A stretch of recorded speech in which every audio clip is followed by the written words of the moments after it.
How's it going, guys? Welcome back to the channel. My name is Hunter and I do ASMR. So for tonight's video, we're gonna do a little bit more reading on how not to be a dick. I had just uploaded a video not too long ago, reading through this bit here, and then the introduction. So we're gonna go on to chapter 1 in relationships. If you do go on to enjoy the video, be sure to like, comment, subscribe down below. It is much appreciated, very much appreciated. Let's hop right into this. Chapter 1 in relationships. First, a note about you. The first rule of not being a dick to others is don't be a dick to yourself. If you're vicious to yourself, you're probably going to be vicious to others. And if you're vicious to others, other people are going to be vicious to you. So don't walk around hating yourself or being negative Nancy. That does not help anyone. Let's say you just went shopping and bought yourself an awesome new jacket. You like it so much that you don't want to take it off, so you keep it on even after you come indoors. Some people may find that unusual and ask why you're wearing your jacket. A little illustration on why you're wearing your jacket. How do you react? If you feel insecure about yourself, your fashion choices, you might become more defensive. But if someone doesn't appreciate your style, sensibility, let your own positivity prevail. Be proud of who you are and stand up for the choices you make. The illustration here is why you're wearing your jacket inside, because this jacket is rad.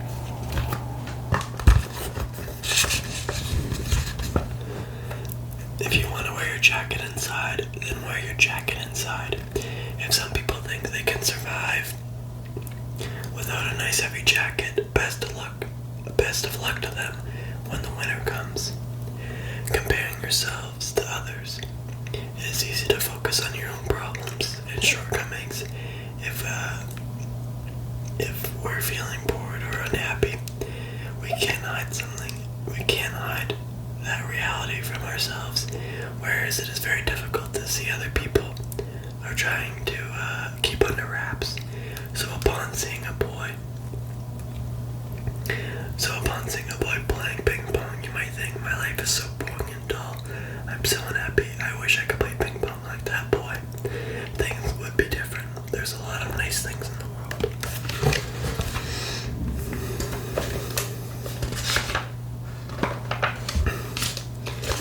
Alrighty. And a lot of smiling people, but if you have dwelt too much on what you don't have, it's easy to feel inadequate. The illustration here says, he got another trike, he must be so happy. He probably has like a whole garage of classic trikes. The thing is, the other person would be thinking the same thing as you. She has a dog. I wish I had a dog for that illustration there. We don't have any idea what is going on or in another person's life. What looks great from the outside might not be great from the inside. Comparing yourself to others distracts you from focusing on yourself and what really matters to you. We have to define success for ourselves and appreciate our own talents. We have to find satisfaction in our own growth and achievements. After all, when someone seems to have it all, with a hit TV show, piles of money, veins filled with the tiger blood, and the goodness of each elbow, deep down the person might be depressed, flailing on the brink of an epic meltdown, even though those who have it all are missing things too. Got a guy up here in the top left, or top right rather, with two ladies. Remember, success doesn't always bring happiness, and happiness isn't always easy to spot. Body image. The world is big, huge, enormous, covered in place with billions and billions of people. But guess what? You're totally unique. Dystopia future, closing technologies aside, you're the only version of you, and there'll ever be. Embrace it. Nobody is perfect.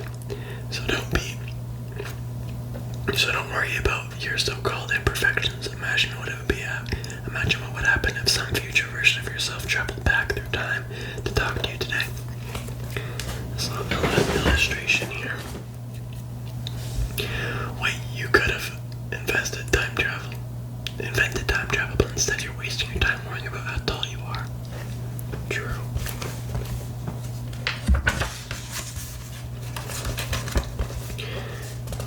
How many more pages we got? Oh my gosh.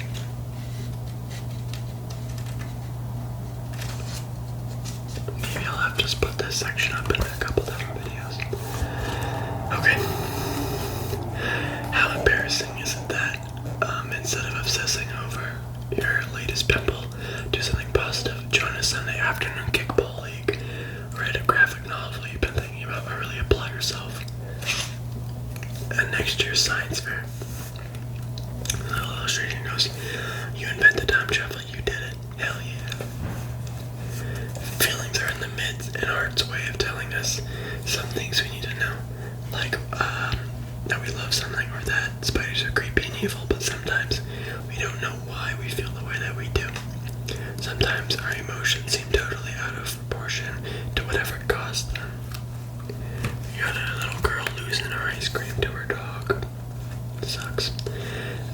That's a sign that we need to look closely at what's going on. Don't ignore or dismiss your feelings, or you might end up doing something that you regret. For instance, say you're at a friend's party, everyone is having a great time, but you are not. This is the worst.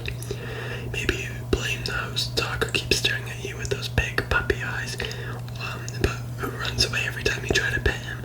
But is the dog really the problem? Take some time to examine the way you feel the way you do. Take some time to examine why you feel the way you do. Firstly, identify how you feel.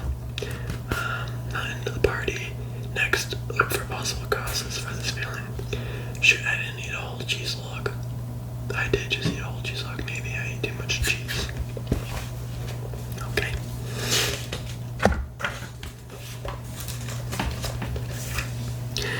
Then understand the connection. Perhaps an upset stomach makes me cranky, not the stupid dog. Finally, try to solve the problem in an active way. I think I need to go for an even constitutional day in my digestion. I'll be back and ready to party in a bit. If you stuff your difficult emotions into a little box and then lock them up, you'll never figure out what's making you unhappy. You'll keep experiencing those negative emotions because you won't be interacting with the real problem. And make sure you're working through your emotions. My arm's starting to hurt a bit, so I'm not gonna show the book itself. I'm just gonna read it off of the side here. Can take a lot of time and energy, and perhaps a few visits to a professional therapist, but you're worth it. If you don't have enough money for a doctor, find a friend to talk to. It can make all the difference. Honesty is the best policy. Without honesty, none of the strategies described in the book are going to get you very far. Of course, being honest with yourself is easier said than done. It would be dishonest to admit that, or to not admit that, rather. Still, don't you know deep down who you are pretending to or not to be? Or when you're just putting on a show to impress others, for pretending to do something just so people like us? That's setting ourselves up for trouble. It takes a lot of energy to keep up that show 24/7. Plus, if you overestimate your talents, or overstate your talents, you'll look very foolish later on.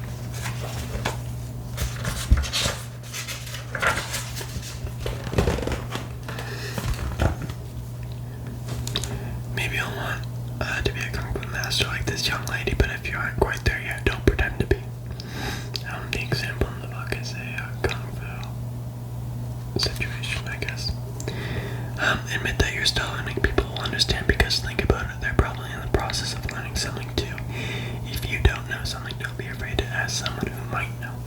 People are naturally attracted to those who are curious and humble, and who seek to improve themselves, whether it involves hand-to-hand combat or not.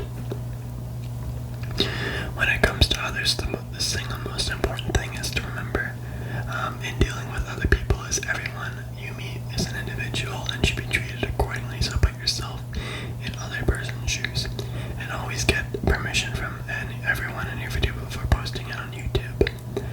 Making generalizations. It's possible to go through life not mentioning any given day without making some assumptions. The important thing is to remember, however, that assumptions are just guesses. Even if they're not flat out wrong, they're still usually incomplete. Assumptions are conclusions based on what we do not know, rather than what we do. As a result, our assumptions tend to say more about what we believe than about what people are assuming. As a result, our assumptions tend to say more about what we believe than about what people are assuming things about. I don't know what the heck's going on there. This young lady may have bangs or DIY fashion, live in the city, but that does not mean that she can't pickle her own cucumbers. And this young man may be small, town football hero, but that does not mean he is into cheerleaders. I'm about to show what pages we have left in this chapter.